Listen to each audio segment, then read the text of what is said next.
à Nicole Laferrière qui va présenter la première séance. Nicole, le micro. Merci beaucoup. Rochelle, bienvenue à tous. C'est un plaisir pour moi de me joindre à vous. Je suis aux États-Unis et j'aimerais beaucoup être avec vous au Canada, mais ce n'est pas le cas. En tout cas, c'est un plaisir pour moi de présenter notre premier intervenant aujourd'hui. Il s'agit du docteur Tania Dumont. Elle travaille à l'hôpital d'Ottawa, au centre hospitalier pour enfants.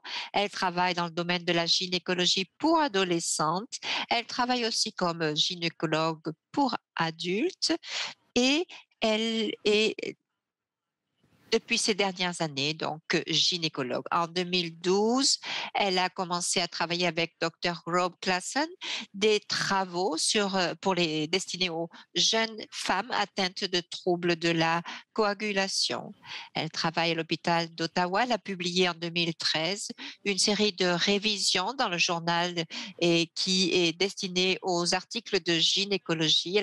Elle a travaillé, elle a fait un article sur la maladie de Willebrand et la relation, le traitement avec donc la pilule contraceptive. Donc, nous donnons la parole au docteur Tania Dumont. Merci beaucoup, docteur, pour cette introduction.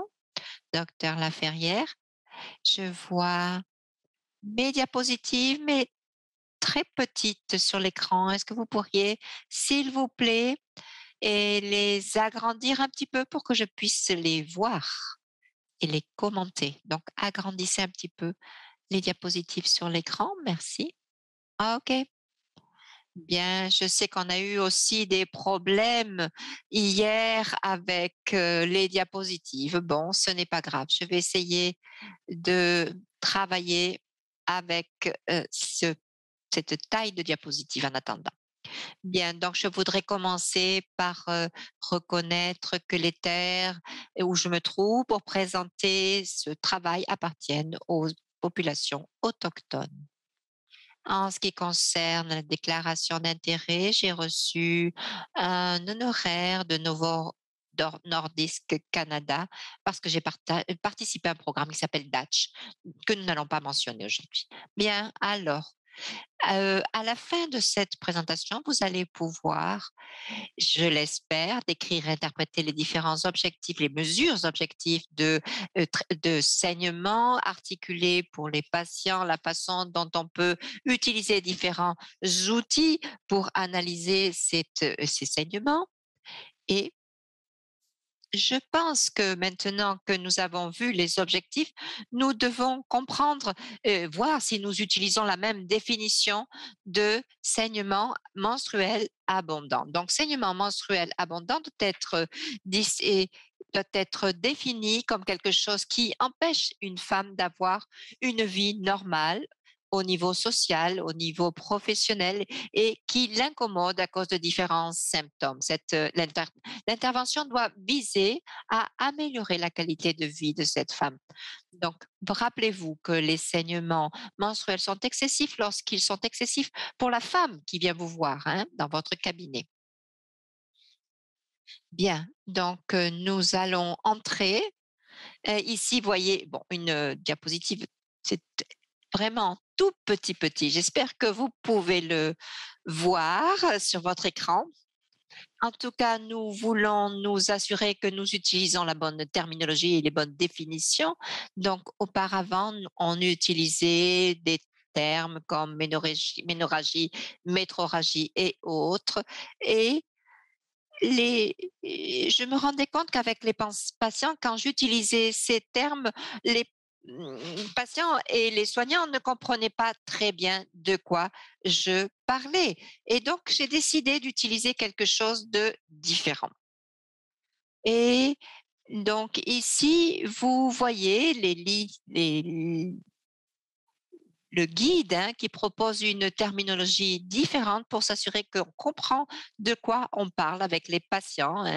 Donc, on va parler de durée, on va parler de fréquence des règles, on va parler de quantité de saignement et puis aussi de saignements inattendus. C'est ce qu'on appelle des saignements entre les règles intermenstruelles pendant ou avant ou après. Donc, les règles, des saignements inattendus pour les femmes qui prennent la pilule aussi. Bien. Donc, ici, nous avons la Fédération nationale de gynécologie et obstétrique qui a proposé ce tableau que vous pouvez utiliser avec vos patients, vous le voyez ici, pour définir ce que sont ces saignements menstruels abondants. Donc, sur cette diapositive, ce qui est en blanc est normal, ce qui est en gris est anormal. Voilà, ça serait un petit peu l'idée pour lire ce tableau. Donc, excusez-moi, je vais prendre une autre copie de cette diapositive car je ne peux pas la lire. Bien. Donc, en haut, nous avons la fréquence qui peut varier entre les travaux, mais entre 21 à 24 jours jusqu'à 34, 38 jours, c'est une fréquence normale. On parle des premières règles. Et on sait que c'est normal, donc qu'il y ait des premiers cycles un ovulatoire au début, donc tout cela est normal. Ensuite, la durée des règles jusqu'à 8 jours, plus c'est anormal. Et ensuite, je vais parler de la régularité. Donc, ici, les gens me disent des fois mes règles sont tout à fait irrégulières, mais quand je regarde leur calendrier, s'ils en ont un, je me rends compte que c'est assez régulier. Ce qui est normal, c'est qu'il y ait des fois des différences jusqu'à 9 jours, donc c'est normal. Ensuite, et le flux qui peut être abondant, normal ou léger, bien sûr. Et puis, vous avez les saignements intermenstruels qui peuvent être définis. S'il n'y en a pas, c'est normal. Et ensuite, vous allez voir les différents, le différent type de saignements intermenstruels.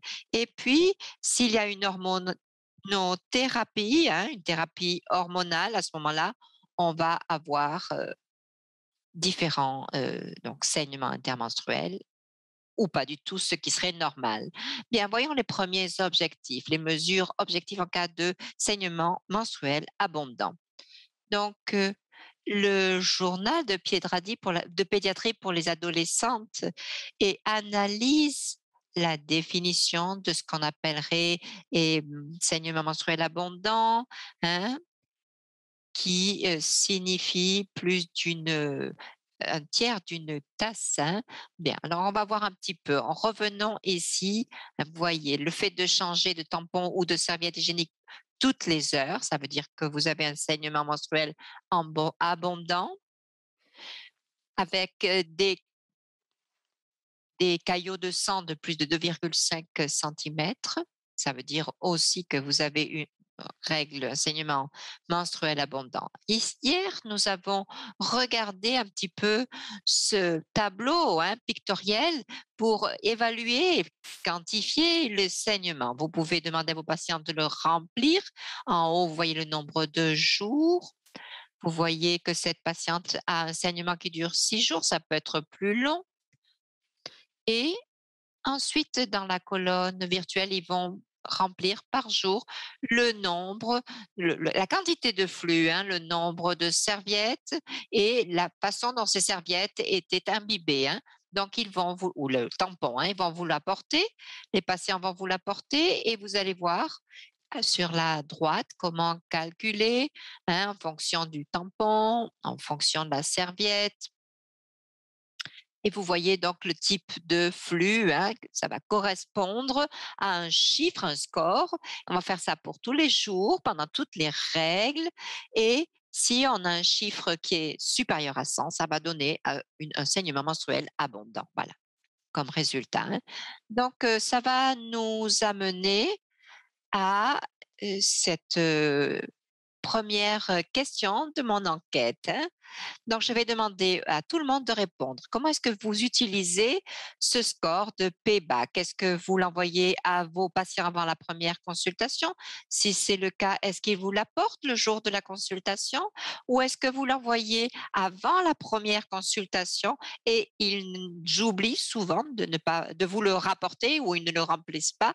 Ou bien, point 3, est-ce que vous expliquez, vous en parlez avec vos patients lors de la première consultation et ensuite vous leur demandez de vous le rapporter? Et 4, vous en parlez à vos patients et lorsqu'ils ont une prochaine visite, en général, ils ne vous l'apportent pas, ils ne le remplissent pas, ils l'oublient ou vous ne l'utilisez pas. Donc, je vais vous donner une petite minute pour remplir pour répondre à cette première question et je vais regarder les résultats qui entrent. Merci.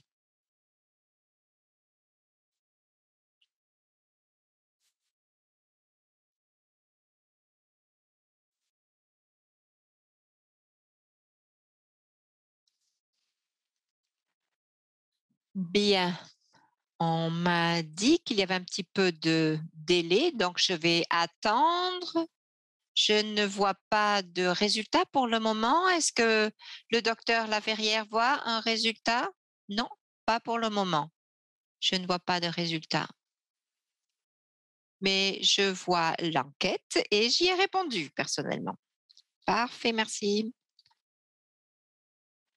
Bien, nous allons donner quelques secondes de plus, mais si je ne vois pas les réponses de ce sondage, de cette enquête, je ne pourrais pas les analyser. C'est dommage, hein?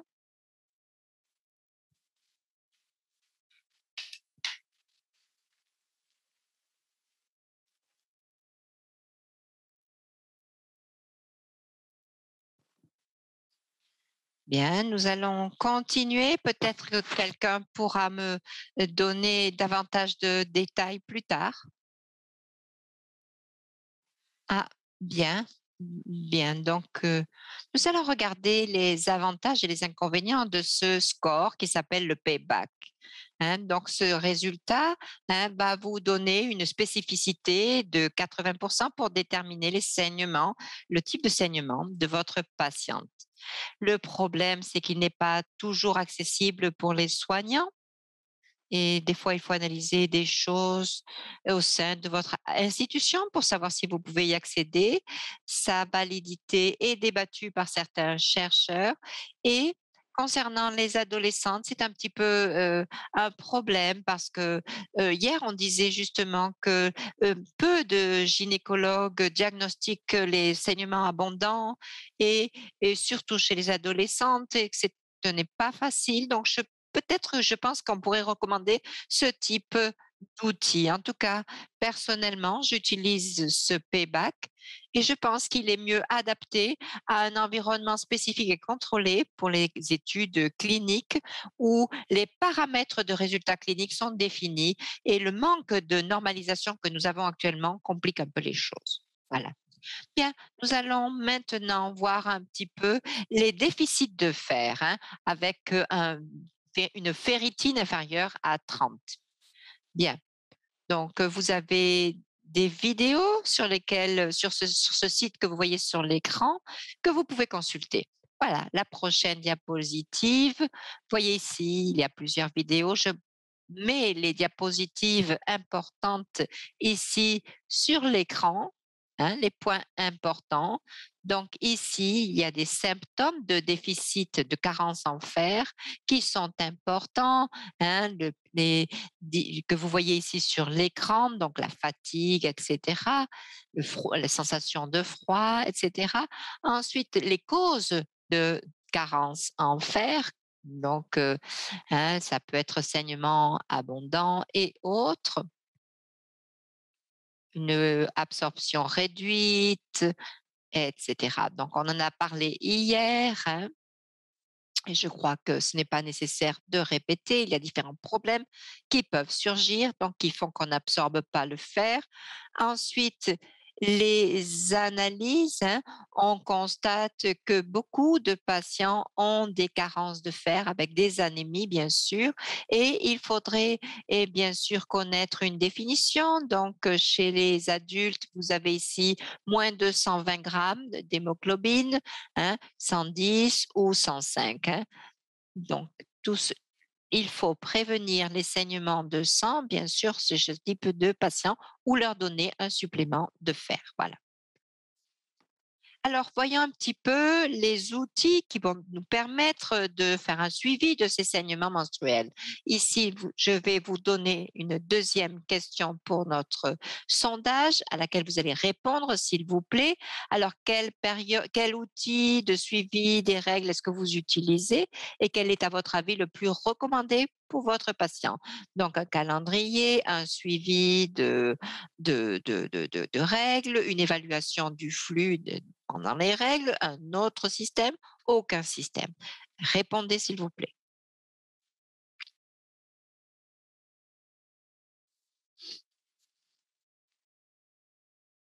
Bien.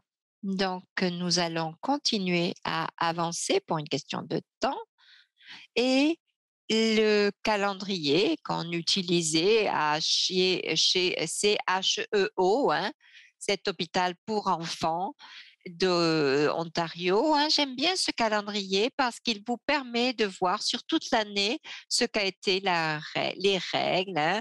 Donc, vous avez et ici hein, le, la possibilité de remplir le calendrier. C'est très utile pour les adolescents, pour les adultes, ça me permet de voir s'ils ont des saignements irréguliers hein, et de voir un petit peu et si on a un problème de saignement menstruel, de métrorragie, de ménorragie. Et donc, c'est important de définir correctement et de savoir de quoi on parle parce que les troubles ce type de troubles, saignement menstruel, doivent être analysés et traités de manière différente. Donc, il faut savoir si ce sont des règles irrégulière ou prolongée.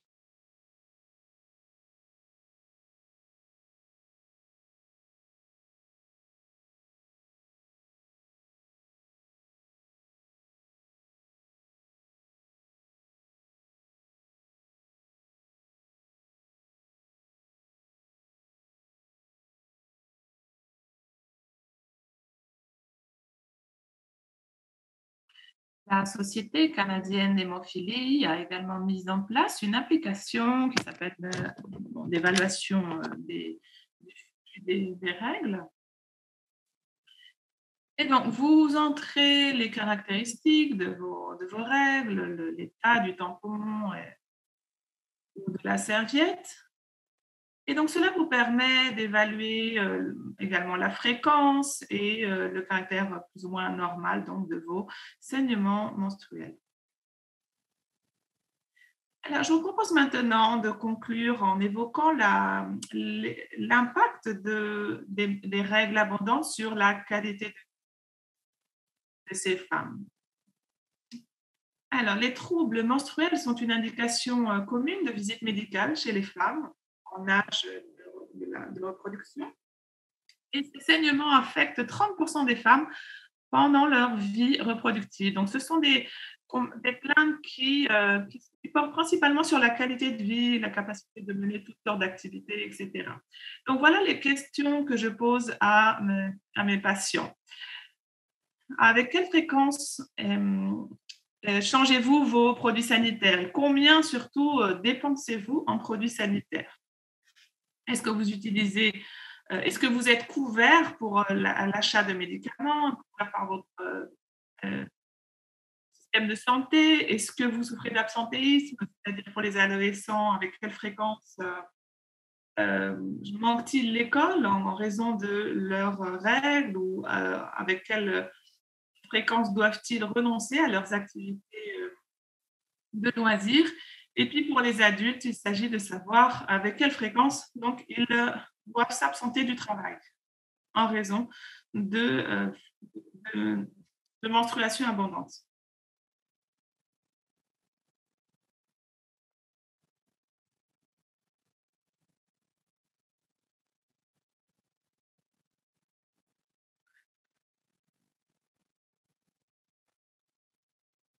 Donc, pour les adolescents, bien souvent, donc, je leur demande s'ils manquent l'école. Et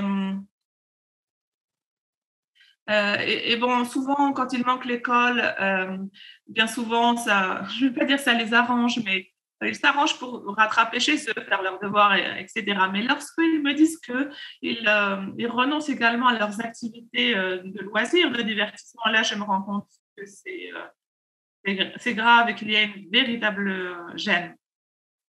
Et donc, il faut faire quelque chose. Voilà. Donc les questions importantes à poser à vos patients.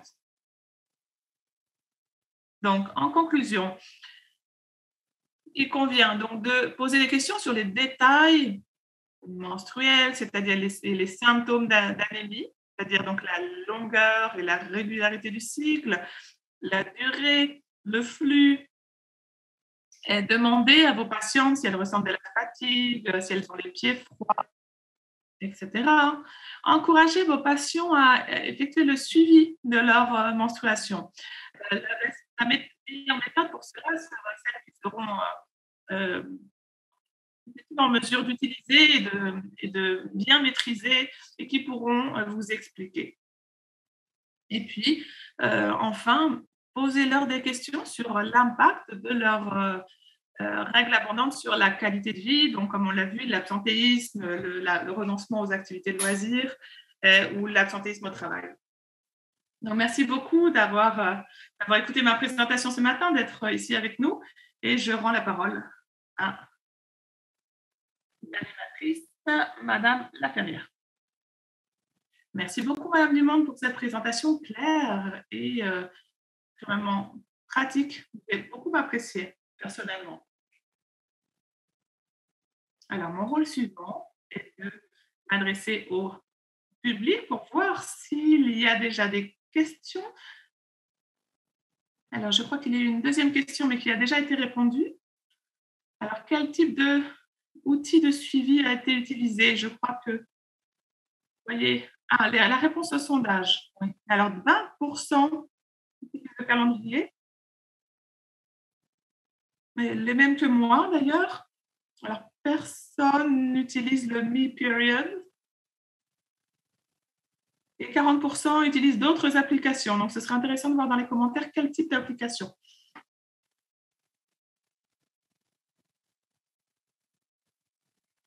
Alors, je vois que certains ont leur propre application, donc c'est formidable.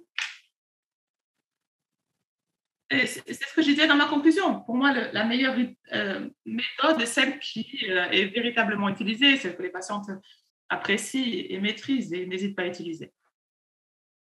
Alors, j'ai une question pour vous, Madame Dumont. Alors, concernant votre pratique, vous obtenez des patients qui ont été renvoyés par des médecins généralistes, n'est-ce pas? Oui, principalement, mais également de nos collègues.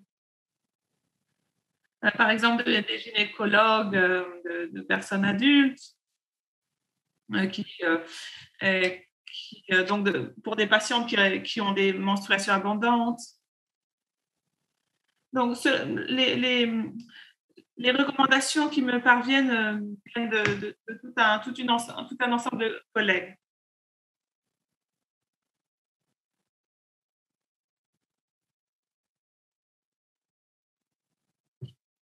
Alors, quel type d'initiative de formation existe-t-il pour ces femmes, pour qu'elles comprennent bien le langage, les définitions de leur mal, pour qu'elles puissent mieux y répondre?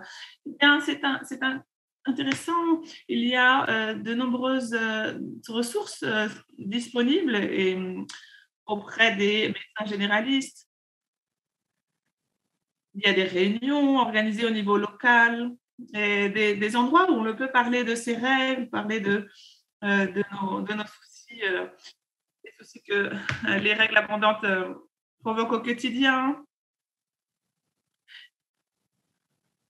Il y a de très nombreuses ressources donc disponibles sur les différents sites web des différentes organisations. Je crois qu'il ne faut pas hésiter à les consulter.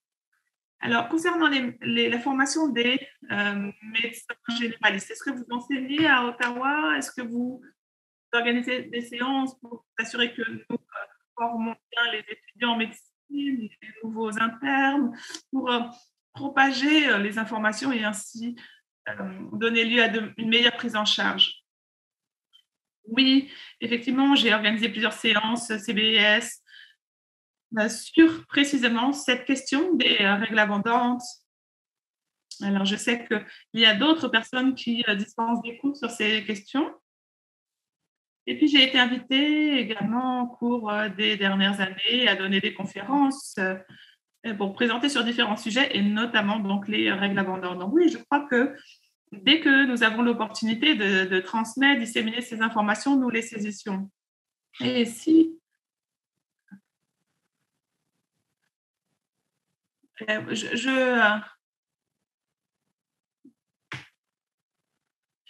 et j'insiste, je crois que c'est effectivement important parce que c'est important que les ménorragies immédiatement soient un indice, une alerte et que nous recevions des patientes qui ont été justement renvoyées vers nous du fait d'une ménorragie de règles abondantes. Donc, c'est important, effectivement, cette formation de tous les professionnels.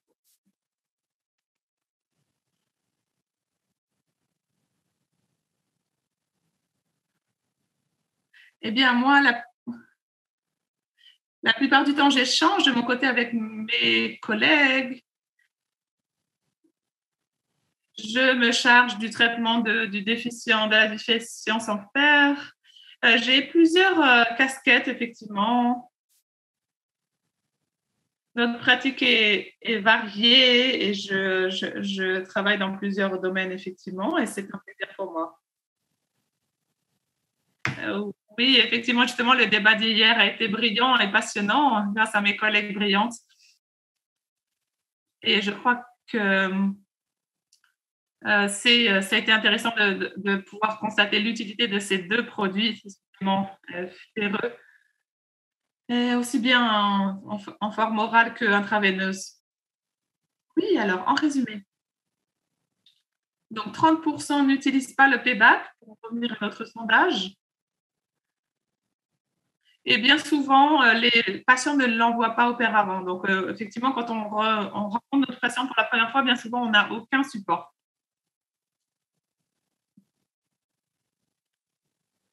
Et bien souvent, lorsque l'on donne cet outil, on ne le revoit jamais, les patients ne le ramènent pas. Donc, il y a effectivement là un problème, un travail à faire en tous les cas pour voir l'utilisation de cet outil qui est très, très efficace. On me dit souvent, oui, je l'ai oublié sur ma table de nuit.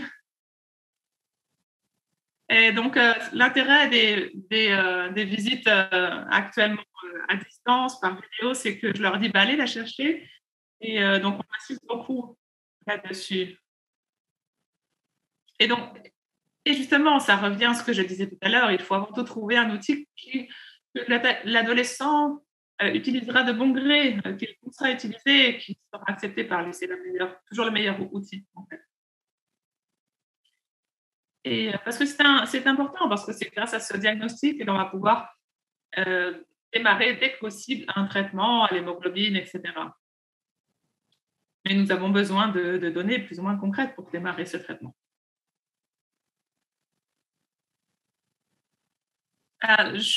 C'est bien que tu aies mentionné les visites virtuelles parce que justement, je voulais te demander l'impact de la pandémie sur l'accès aux soins dans vos services.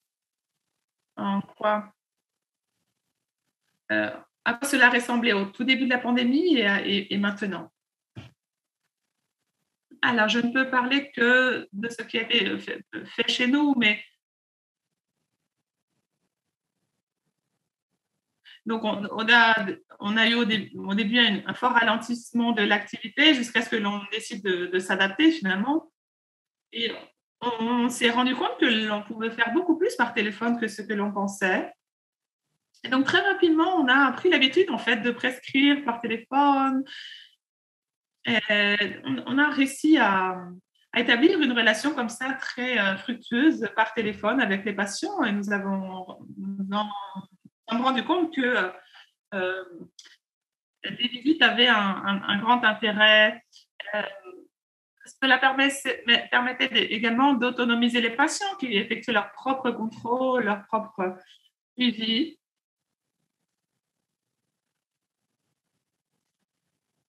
Et donc, avec le temps, nous avons pu déterminer et aussi quel type de patients avaient absolument besoin d'un suivi en présentiel et puis quels autres pouvaient très bien s'en sortir comme ça avec un suivi par téléphone. Parfait. Alors, je dois vous avouer que je voulais vous poser une deuxième question. Et concernant justement les communautés plus isolées, lointaines, elles n'ont pas le même accès aux personnes avec votre expertise. Donc, j'espère qu'à l'avenir, l'un des résultats de cette pandémie sera justement une utilisation et une généralisation de ces soins dispensés à distance, justement, pour mieux prendre en charge ces communautés isolées qui doivent voyager beaucoup pour venir jusqu'à une. Qu'en pensez-vous?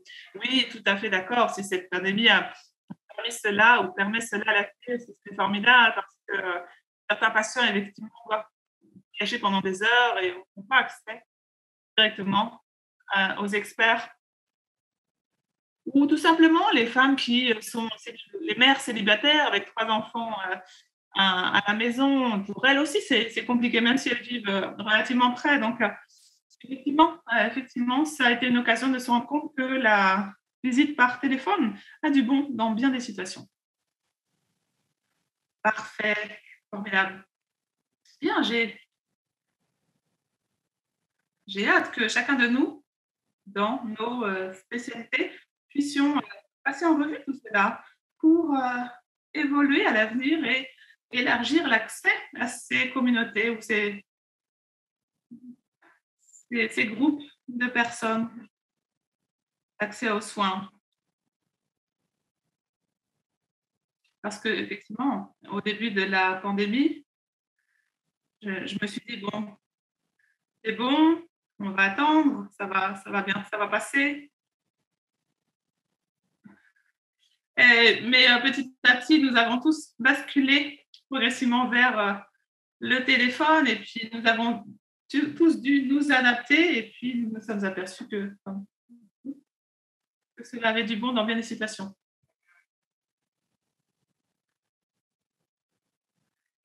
Et puis, donc, par ailleurs, j'espère que je pourrai vous inviter un jour à l'un de nos événements de formation. Nous rassemblons tous nos médecins généralistes et nos étudiants pour les actualiser, leur faire part des dernières nouveautés, dernières découvertes, donc notamment sur les règles abondantes.